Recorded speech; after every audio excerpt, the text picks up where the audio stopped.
আসসালামু আলাইকুম। এই যে অসহায় এলাকাটা, এখানে 40-42 ঘর মানুষ বসবাস করেন।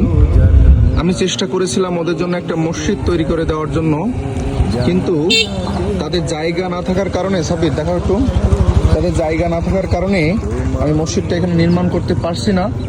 তো আমি একটা সাইনবোর্ড বানিয়ে নিয়ে আসছি।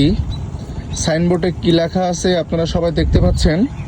আলহামদুলিল্লাহ, ইনশাল্লাহ আমরা এখানে জায়গা, যে কোনো এক জায়গা হলে, রাস্তার পাশে হলে হবে কি, সাধারণ পথিক যারা আছে তারাও কিন্তু নামাজ আদায় করতে পারবে। এবং এই বাচ্চাগুলো কিন্তু, এখানে অনেকগুলো বাচ্চা আছে, অনেক অনেক, আমি দেখাবো ইনশাল্লাহ কালকে অথবা পরশুদিন। এখানে অনেকগুলা মানুষ মেলা দূরে যায়, তাই তো? তোমরা সাইকেল চালায় গেছিলে নামাজ পড়তে?